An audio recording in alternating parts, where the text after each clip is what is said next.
Crawford would have stopped Ugas, if Crawford would have battled it out with Ugas, for example, though, I'm gonna say about later rounds.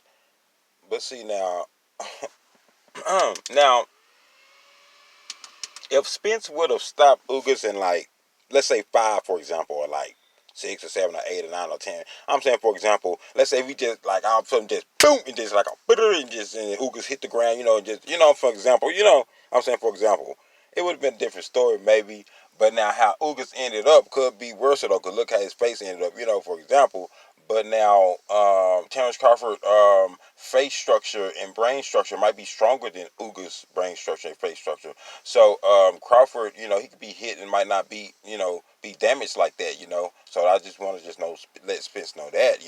And still anything can happen though. It's still, because Crawford, it can happen to Crawford. You know what I'm saying, for example, but we just don't know because we feel like Crawford probably is more stronger in the face. So and we felt like that those shots might not too much affect Crawford. But now, if the old Earl Spence Jr. come out of there, the real Earl Spence Jr., the truth, the real, then Crawford could have a problem. Spence is about to stop Crawford.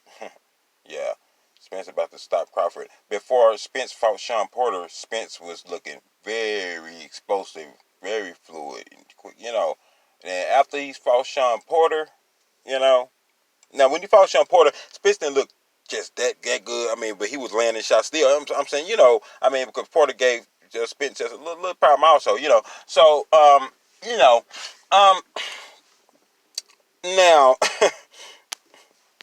when Spence fought against Danny Garcia, for example, Spence would have two Crawford up. I'm just saying.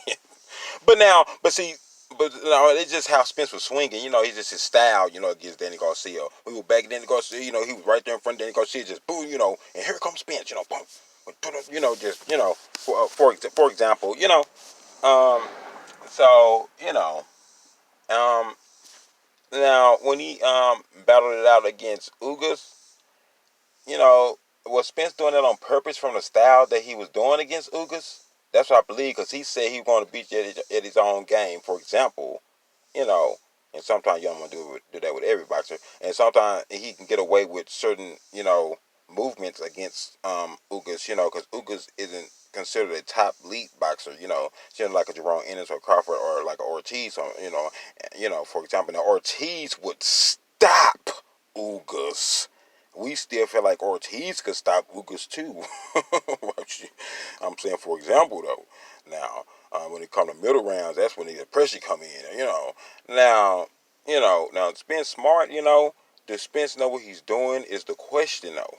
I mean, or is he doing this on purpose? From the style that he did against Ugas, knowing he could have did better, but he ended up, with a dangerous stoppage. How Uga's face ended up, just from his brain structure, his face structure, of how strong his face structure is. So, but I'm pretty sure Terrence Crawford has been hit with quite a few shots too, hard shots in the face. So, um, you know, but Ugas never had his face like that. I never seen Ugas, until he fought Earl Spence. So, um, is it just a power of Earl Spence? Would he carry? Um,